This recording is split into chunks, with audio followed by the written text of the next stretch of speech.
Hey everyone, I know that we've got a lot of new dog trainer business startups out there, and one of the biggest challenges I know I still have it, even though I'm not a startup anymore, is recruiting really good talent.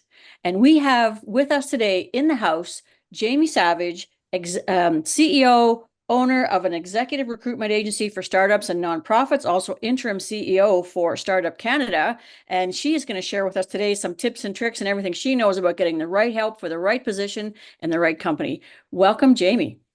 Thanks so much for having me. Happy to be here. So excited to talk about this. I've always had this burning question about when is the right time? What's going on. So tell our viewers and listeners a little bit about you and your journey to becoming the CEO of this cool recruitment agency. Like what even gave you the idea and how you even got into that profession in the first place.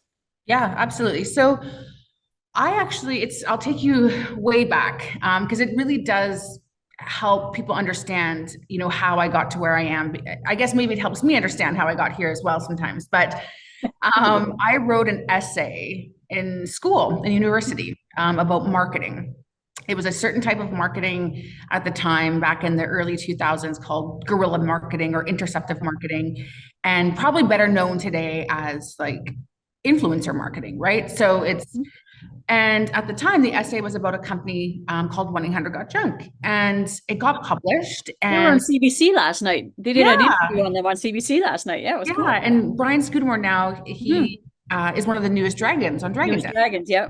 Yeah. So the essay got read by somebody at the organization, and she reached out to my co-op lead at school. And by this time, I already graduated. I went back to work at Starbucks, and my co-op lead, Heather Workman is her name, reached out to Yeah. me and was like, "Someone read your essay and they want to interview you." Wow. And I thought, well, of course, to hire me for the new VP of marketing, but that wasn't the case. They just wanted to understand a bit more about like how I came up with the essay and to say great job. And then they let me know at the time that they are actually hiring, but for recruitment. And at the time, I didn't even know really what recruitment was because you don't learn at the time, anyways. Now there's different programs and different learning opportunities around the practice of HR and recruitment. But at Right. the time, like you don't learn HR or recruitment. You at the time learned like organizational behavior and some maybe employment law Mhm. type of practices, but really there wasn't anything about that as a business or as a profession, right? And so I went home and I Googled what recruiters do and what that meant. And I said, yeah, of course, that sounds Yeah. great. Yeah. And so I took the job, and that was actually what started the profession of recruitment for me. And more so about my passion for working with startups, because at the time, 1-800 Got Junk was a very successful business, but it was a growing business, and it was a startup in any way that you can measure that. And in my first year there, we hired over 100 people. I got a lot of really great exposure and really great experiences. And that was before the company was O2E and a multi-million dollar global brand. It was just the one brand. And so it really helped me understand more about myself and what I'm passionate about. And that was working with startups. And so I went on to do a few other things in my career. I became a partner at a different firm. I was there for 7 years. And all throughout that, I just kept coming back to what I loved doing and what I was most connected to and what my purpose was when that was to help growing companies. So I founded the leadership agency in 2017, and our mission is to help build and grow the most impressive companies of our generation by helping them make their best hires. And so we primarily work in the tech sector, like the startup tech sector, but we're pretty agnostic, right? If you're a high growth company or a growing small business, we include you as well because, hiring great talent and great leaders in our case can be what makes the difference, right? What helps you grow or what helps you get to that next stage of growth or just gives you more time as a founder or CEO to focus your on your business. And so we recruit all throughout North America. We've been in business for 7 years. We've won Agency of the Year 2 years in a row. We've Cool. won, Congratulations. yeah, thank you. And so we compete in a really competitive space. Mhm. Um, 50% of our executives that we've placed have been women. Oh, So we give back every year as well, and that's actually what helped us. launch our division for nonprofits. So every year we give back $20,000 of services to nonprofits and charities. And that helped us understand that there was a need and a want in the nonprofit side.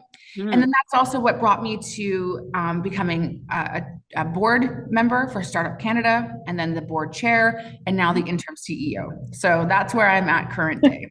What a rise, like holy smokes, stratosphere. Yeah, so you mentioned that you were voted, you won agency of the year 2 times in a row. So what is it in a competitive market, like a really crowded market, and dog training is the same, like there's a dog trainer on every corner. What set you apart? What do you do, or other that the nonprofit or donating to nonprofits every year is one, but what else sets you apart from the crowded market? How do you stand out?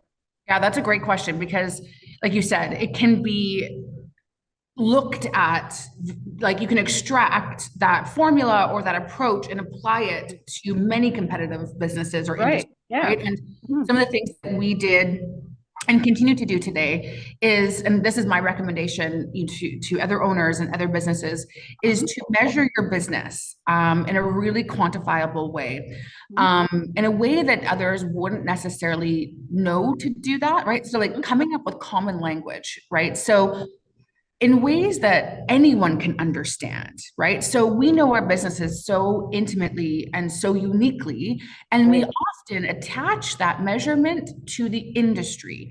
And unless you're from the industry, it doesn't mean much, right? So you have to remove yourself and detach yourself from the industry almost and look at it as what is common language in business, right? So if in our world, we look at like, okay, how are we doing things differently, right? When Oops, so just a little bit of dog interruption there as we had chaos at the door. Everybody talks about chaos at the door, but when they can't see anything, it creates more chaos. So anyway, we're talking about how to stand out. You were talking about measuring business and developing a common language. And you were into some examples before the chaos erupted. Maybe we'll pick it up there. Yeah, absolutely. So I'll walk you quickly through how we extract some measurements for our business that we think is a common language, and then how I think that could be relatable to a dog training business. Because a lot of what we do, like we work with humans, right? You work with dogs, but on our end of humans pay the bills, though. Exactly, right? Yeah. So it's really hard to, when you don't have a product that you can measure the gross margin on, or the sales, or like the shelving, and like everything that is really standard and easy deduce, right? So you have to come up with something that makes sense that people will understand. So for us, we've got us as humans, our clients are humans, and our candidates are humans, right? So you have to make sense of that somehow. And in your case, it's very similar. You just got a dog as one of the points of transaction. And so what we look for is like, okay, how many people are we meeting with, on a monthly basis? Right. How many people are we placing in jobs on a monthly basis? What's our average deal size? How long is it taking for us to do this? What is our revenue? Like we look at top and bottom line, all of those things. How many of the people are we working with that are diverse, or, that come from marginalized communities? Like how many companies that we work with, that once they make a great leadership hire, go on to make more hires and grow their business, right? So we look for things that aren't typically that available. In your case, things that I would look at are things like, okay, how many dogs are you training? How long does that, how effective is that training within a certain period of time? How much repeat business are you getting to learn new things, right? Like if they're coming in for puppy training, do they come back for, obedience or different types of training? And looking at things that can be really measurable and quantifiable. It's always bring it back to something that can be quantified. And that way people understand not just like the success of your business, but the baseline of your business. Because then it starts to help see areas of growth and areas, because you're looking at things that are very, very differently than other business owners. Right. Yeah. And one of the things I teach in my dog trainer training academy is the importance of repeat business, because it's so much easier to nurture your existing clients than it is to attract new ones. And many, many dog trainers start out their business with what I call a one and done approach, because, you know, especially post COVID, there's so many dog behavior issues out there right now. People come with an issue, you know, testosterone or whatever, egos get in the way. Oh, I can fix that. I can fix that. And they fix it. And then the client goes away and never comes back. One Yeah. and done. And yet a whole bunch of other things pop up. So that's one of my number one metrics that I teach my students early on is you want them to, you know, I teach systems that will not only get you the success that you want with your customers, but also keep them coming back. You want them scrambling to come back. I had a class on the weekend for the first time, a group of graduates in a group class, and it's a graduate group class. I don't know that others do that, but it's a graduate group class, and it's a metric that tells me how well my training is working. Mhm. When these people showed up, it was almost emotional. They were so good. Yeah.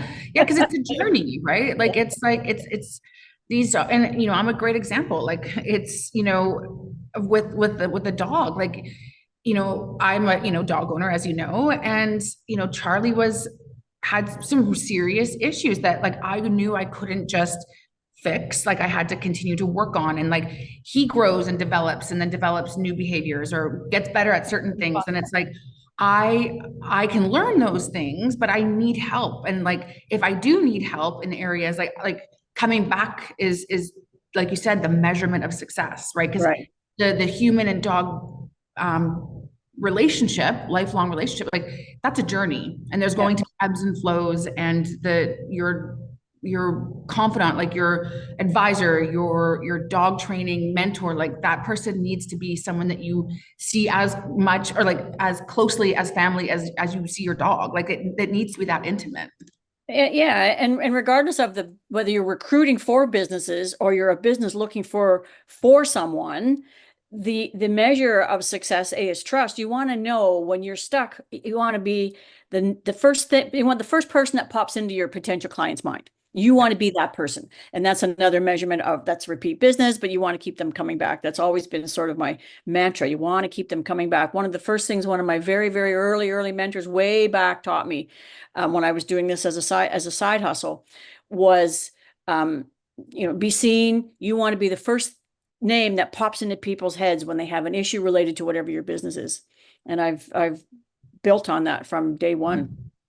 Yeah. One of the things that dog trainers by nature though are generally one person gigs. Like it's a lonely profession. I used to do you know little live events, social media live events talking about, you know, back when it was Who Wants to Be a Millionaire. You know, you want to call a friend, you want to ask a question, and in dog training, you don't often have time to call a friend because you got a dog that's coming up the leash at you, and then you've got three other people waiting in the parking lot to come into your um you know, for their session. So when they get successful, they soon learn that they can't do it all themselves and still stay sane. What's what's the one piece of advice that you would offer a person who wants to A, start their own business, and then or B, wants to expand with executive help? Oftentimes they hire minimum wage help to clean the floors, but what's the I don't know, not the metrics, not the right word, but what's the message that they need to be singing to themselves that says, I need help here, and I need to talk to a recruitment agency on some level, because generally they often hire past customers. But right now I'm talking to some of my students have larger facilities and they want to hire a manager. And they Mhm. end up looking at their past clients or going to friends or something. So what's the sorts of things they need to look for, A, to tell them it's time, and B, when it is time, what to do next? Yeah, those are great questions. And I would probably look at sort of my personal experience in building my business versus some of the work that we do with our clients, because I've experienced it more firsthand. And the hires are like, it's not apples, it's not a good comparison necessarily, because it's more tech related, but I can speak on my from my personal experience and sort of a philosophy that I have around hiring. And I always advise and I always, you know, challenge people to look at hiring very different than we typically have or what we think hiring is about, right? A lot of times hiring looks very linear, right? Where it's like, Yeah. I need a manager, so I'm going to hire a manager. I need a dog trainer, so I'm going to hire a dog trainer, right? Like, you know, and so that's a very linear approach linear philosophy. And very often, when you're a small business owner and you're a one person operation, that can feel very good, right? Because you're like, well, I'm hiring someone to do the job that I need them to do, but it's never usually that easy, right? Right. Because it doesn't guarantee. Maybe short term, it can give you that relief or will allow the business to experience those skills and expertise. But I say look at hiring as a talent-based decision, right? So what I mean by that is experience often comes at a price. So if Yeah. you're hiring very linear, experience-based, you have to be prepared to pay that cost. And if it doesn't work out, then you're really also evaluating that opportunity cost as well, of what you've paid up front, what you didn't get, and so on and so forth. And then you have to think if someone's going to be coming over to your organization, they don't only just want what they were making, they're going to want something competitive Yeah. to entice them to come over. And then they're going to want a long-term path and career as well, because you want that hire to be retained and you want them to continue to contribute to the business and you contribute to their growth and development as well. So you have to think about the long-term play as well. It's not just about the short term. And so what I mean by hiring for talent is hire on potential. So in growing my business, my two partners today, the people who I've made partners in my business after 7 years of having worked for me, one was a hair salon manager. And the reason I hired her is because she has this amazing skill set around organization, around discipline, around connectiveness to people. And it's demonstrated and displayed in very different ways, but it's there. It's raw talent. It's DNA. And so I thought, if I can train this person to learn the business of recruitment, and she has all the skills to be successful in that, then I've got a long-term hire here that I can grow and develop, and she can grow and develop. And she's now a partner in the business. There's other examples of that, where you have to think, okay, if I'm bringing somebody in, what can I train them and be able to give back to them and to their career? And then you have to decide, do I have the time to do that? So when it comes time to make a hire, you have to think, okay, what can I carve out? How much time can I commit to them? And if I don't do it, what's the cost to me? Right. So it's about balancing out the time, the commitment, and the long-term play in terms of making hires. Long game. Long And game. yeah, often dog trainers, the average survival rate of a dog training business, believe it or not, is 5 years. And it's because of all the factors that you've just mentioned. I've been in business for almost 20, so I bucked the norm. But it's because it's a lonely profession, and dog trainers, personality wise, I do a lot of studies, studying personality styles, and by nature we're not control freaks, and we're not necessarily ego, but we feel like no one can do it like we can. So that time factor that you mentioned is critical. Taking how much time can I allot to train somebody to do it right. And then in the reality happens where the biggest drain is on the minimum wage tasks versus the executive tasks. So we just end up doing the executive at one task. At one time, I had 4 trainers on my roster, and I spent all the time training them, and then they had all the fun, and I came in and did all the stuff I didn't want to do. So I guess the other question, or the other part of it, is then how do you structure that? And then be a long dog training is like a lot like hairstyling. It's tough on your body in the long term. Yep. So it's a matter of how you map out that plan, and what are some criteria that you would put into a plan when you were mapping out your recruitment plan or your overall org chart for help? Yeah, that's a great question. That's actually a large contributor to the success that I've had in hiring for my own business. Is recruitment practice is probably a lot like dog training in that sense, where it's like, I am the recruitment practice. I am the one bringing all my years of experience. It's not like you can go and take a course necessarily on how to become a great recruiter. There's fundamentals, and then there's Employment Standard Act and CHRP that can certify you and stuff. But the actual practice of recruitment is something you really have to learn. And it can be really vague and really complex, right? Because it is the business of people. And so what I did is I broke it out into 5 areas, that to become an expert in all 5 areas before you can become an actual expert recruiter. And so that's how we designed it and how we still design it to this day. So when someone joins our organization, they will do one area of those 5 areas of that business practice until they become an expert in that one area. And then the next, and then the next. And you're looking at about a 6 month, I guess, conversion on actual contribution. But along the way, I also underpinned those 5 areas to also contributing to the business as well, right? So it's not like they're just doing one task over and over and over again that's actually not helping the business. For example, Sure. the first step in becoming an expert recruiter with the leadership agency is you have to learn how to outreach effectively, right? So you have to learn how to reach out to people in a really meaningful way. And until your conversion starts to convert at like our standard rate, then the results aren't there. So what that does is it helps our senior recruiters reduce the time committed to outsource, right? Or to sourcing and outreach because they're doing it for them, right? So everything is underpinned to supporting the business. And then they're also learning along the way to become an expert recruiter. So once they become experts at outreach and at sourcing, then they start to learn the practice of interviewing, right?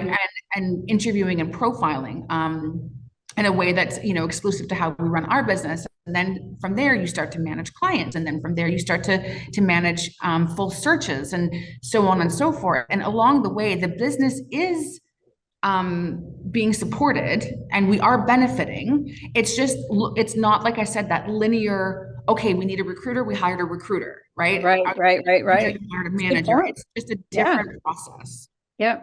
And those top three things, the learning how to outreach and interview and manage clients are all very common elements in every business, particularly in the business of dog training. It is people say, I often ask the question, what business are we in as dog trainers?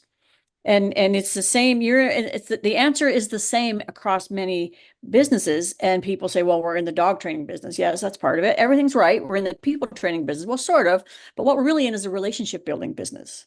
Yeah. And those are three elements of the relationship business, building business, and there's elements to that. And a lot of new trainers or startups, they either get overwhelmed or they miss that part, and consequently things come to a screeching halt, and then they get frustrated because they start trying too hard. Mm-hmm. And they're on their own and they don't have a coach or a mentor, and they just think they're not pushing hard enough, or they're not doing enough of the right things. And people just sometimes just want to be heard. There's a whole host of things that need to be brought into that realm, and they're all in those top three things that you just mentioned. Because and even searching it for number, you mentioned number four, searching is how to how you search for business and people to recruit is different than how dog trainers do it, but it's still a skill Yeah, that absolutely. needs to be mastered. Mm-hmm. And I think it's really important, and for our listeners, people, dog trainers listening and business owners listening to this show, those are four key things that can make or break your business right there, because everything builds from that. Yeah. That's so cool. Yeah. Yep. So I think you sort of touched on this, but it's just the vital signs that a business owner needs to recognize when it's time to hire executive help. And that gets in. So now we've done the four things. We've got people that have learned how to reach out, how to answer the phone, how to maybe train a dog, how to introduce a client. But then, you know, and I've had this conversation in my head many times. This is a genuine question. I don't have trainers anymore since COVID, so that's changed the shape of my business a little bit. But prior to that, when things were just booming, it was like, I need something else. I need somebody between me and all of them and the clients. And what are the signs? Like, how do they know? And what would be the approach to go about that? Mm-hmm. That's a great question. I think it is different for every every business, but what I look for in my business when it's time to hire is I always try to look 6 months ahead. So Mm, that's my motto is 6 months from now, if this were to stay the same, what would be good about that and what would not be great about that? Like, mhm. and I look at it many factors is like, okay, are we not getting enough clients, or do we have too many clients? Are we not servicing our clients the way that we need to because, of headcount or not growing our business in certain ways?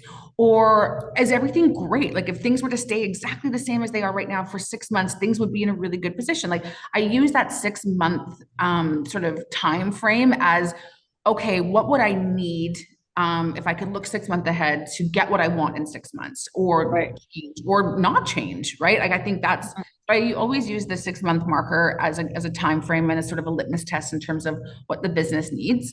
Mhm. And then can you look at your run rate, right? So like really looking at the forecasting your business, could I make this higher? And really take into consideration that there's going to be a really big cost associated with that hire, and I'm going to be paying for that hire, and the business is not going to reap the benefits of that for probably, well, at least 3 months, right? Like that's usually 3 to 6 months before your business will really convert, right? Before you have an ROI on that hire. So do you Right. have the run rate for that, right? So really deduce your numbers and look at, okay, can the business sustain that hire? Mm. And I think that's those two things together are really good indicators of whether or not you're ready to and should hire. And that's often the limiting factor that keeps dog training business owners stuck in that spot because they don't have the margins to sustain that 3 to 6 month, scale up. And yet if they can get to the end, because I did have this before COVID, I get to the end and then all of a sudden it just starts to flow. And is there I know there was a ratio in businesses I've run in the past, a ratio of how much once you've gone through that 3 to 6 month window, what is the isn't there's is there a ratio, an average ratio of what you can expect that person to generate as an ROI, like 1.5, 2.5? Is there kind of an industry standard on that? There's not necessarily an industry standard. Like it all has to do with your revenue ecosystem. Yeah. But I think a really good measurement is anywhere between 1.5 to 5. I think Yeah. that's often, and I think it also depends like on how you're measuring. So like say if you were to hire someone administratively to support the back end of the business, right? Looking at what that would allow you to contribute to the business is a different measurement versus somebody who's contributing to True. the revenue ecosystem Yeah. by way of training or bringing on new clients and so on. So really evaluating that measurement is really key, because your contribution as the owner and the founder, and as the expert, is going to be very, very different than somebody, a different hire within the company. Yeah. And that brings up another point that I try to emphasize to my students in my academy when they're struggling because they've got so much business, but they just don't want to spend that money to hire somebody, is then that's when the owner, or maybe you can comment on this, the owner becomes the biggest expense in their business Absolutely.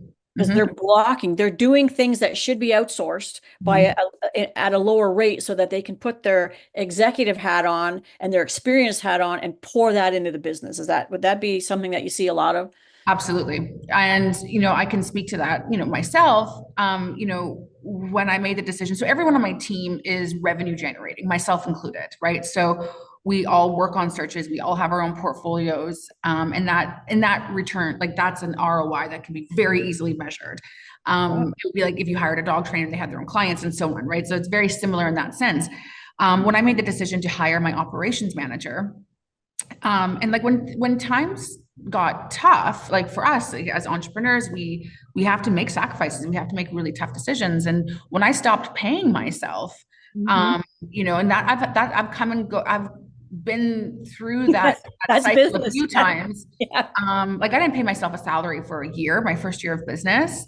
I lived off savings. And then with COVID, our business, it picked back up again. But during the months of COVID, the first few months of COVID, our business actually went backwards. Like we retracted offers. We were Wow. losing, like, versus not doing anything. Like we were actually going backwards in revenue, which is not something I've never seen before. Because people were taking back offers, we were having to give back, refunds, and like it just was an absolute nightmare. So, but all throughout that, I made an operations manager hire probably my first 6 months of business, and I never looked back. And I still today, this day, have, an operations manager who's been with me for 4 years now. And at times, especially when I'm not paying myself, she's making more money than me, and rightfully I know so. that story. Yeah, I know that story. And, when I cut back my salary or like whatever it is, and that's a decision that I stayed committed to, because it's a purpose alignment, right? So my purpose isn't to administratively run my business. That's not, first of all, it's not my strength, and second of all, it's not my purpose. My purpose is to service my clients and to be show up locally, right? So really giving back to the clients that we serve, giving back to our community. Those are all things that will return business to us and meaningful business. If I'm running my spreadsheets and running QuickBooks and all of that, like that is going to hold my business back and hold me back. And so it's something marginally and financially has been a tough decision at times. It was never a question of the right or wrong decision. It was always like, this is the right thing to do. It's the right purpose alignment for my business, and it's always paid off. That's an interesting perspective on that. When you mentioned about being out in the community, it speaks to being seen, to being the face. Who is the face of your business? Yeah. Would that be more or less, if you wrapped it all up into a nutshell, who is the face of your business? And what I heard you say was there's a cost associated with that at times, and it ebbs and flows depending Absolutely. on what's happening. That's a really good point that I actually hadn't, as I get old and cranky and pull back and don't go out as much. And of course, we're in the country, so it's harder to get into the city. When I was doing this as a side hustle, I was on the street every single day with a dog. And I had people coming at me from all over the place in a good way, asking questions. And now I'm not there. So the visibility takes on a different form, but it's still important to be seen if you're representing your brand. That's excellent. I really appreciate that. That's actually, we could go on here all day. Yeah, I think so. Yeah. I think that's a really good way to wrap it up. Sort of as a final closing, what advice would you give to a small or medium-sized company about their staff structure and what they should consider when they hire an executive or a line manager, or what should they do? Even what should they do first? Where should they start?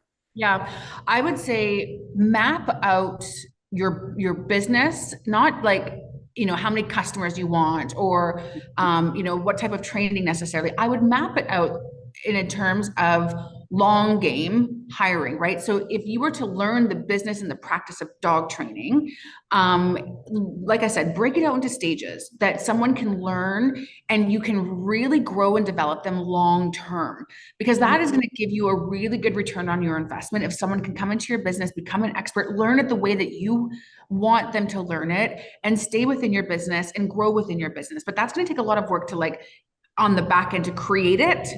It's that philosophy, build it and they will come, right? That's where you have to do, is you have to build what you want to attract, right? And so I'd say start there.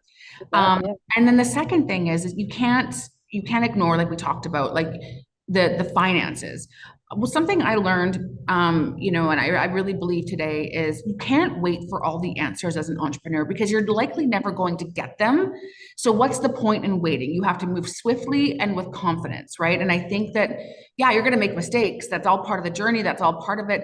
But waiting for all the answers and waiting for all the finances to be there, like, that's just never going to be how it is. Even with global multi-billion-dollar companies, there's no one just sitting there waiting, like, okay, what's the right thing to do, what's exactly the best way to move forward. So you have to really assume that position of moving swiftly and with confidence. And part of that confidence is having finances. So don't be afraid of debt. I mean, I'm speaking in a market and an economy where debt is really expensive right now. But if that means taking out a small business loan, or going to the BDC, or finding some type of investment that's going to secure 3 to 6 months of finances for you to bring somebody into your organization, do it.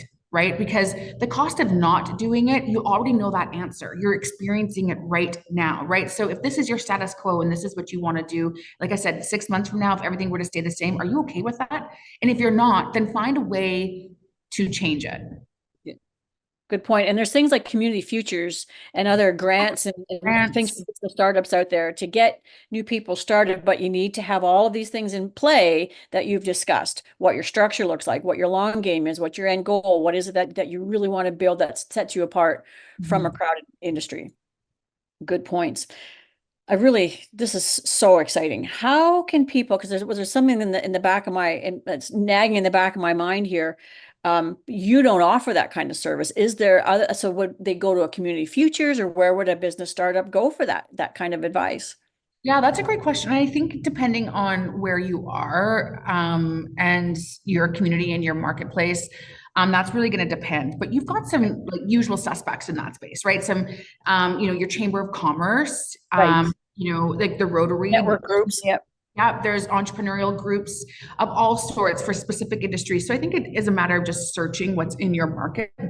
Mhm. Um, and also online, like that's the thing with globalization and reach now, like it's endless in terms of what's available to you. And I think doing a purpose alignment, right? So like aligning yourself with like very purpose aligned individuals and entrepreneurs, regardless of their industry. It's actually better to have industry diversity of thought, right? That can help you understand, okay, how are different businesses doing things, and like, is there alignment there? Like, and so I think really expanding your reach in terms of different ways of doing business is very, very helpful. Like, Karen, I look at your business, for example. Your reach, like your subject matter expertise, the fact that you have over 200,000 followers, and such an amazing client base. Like, I can learn from that. Like, I personally can learn from that, even though who you're reaching and who you're connecting with aren't who's going to help me grow my business, but how Right. you're doing that Yeah. Hmm. help me. Right. So I think we need to be looking for that of ways that we can expand our ways of thinking as entrepreneurs. And one of the just a final thing here. One of the things that I did in that regard, long before Instagram and social media were a thing, was I joined a lot of those networking organizations, and I stepped way out of my comfort zone. To go into a crowded room of women, it was the first women's business network and the chamber with people that I didn't know. When I'm an introvert, was a way out of my comfort zone, and it paid me back in spades Yeah. doing that. So even just getting started in that regard, because you do meet people who are in business, just like you say, I don't really want to talk to business dog owners unless I'm coaching and helping them at this point in my business growth, because I want to talk to business owners who see things, who can look at my business with different eyes. Mm-hmm. And that's and the advice that I think is really crucial even for new startups. Mm-hmm. So Jamie, how can people find more of your expertise and tap into everything that you know? Where can they find you?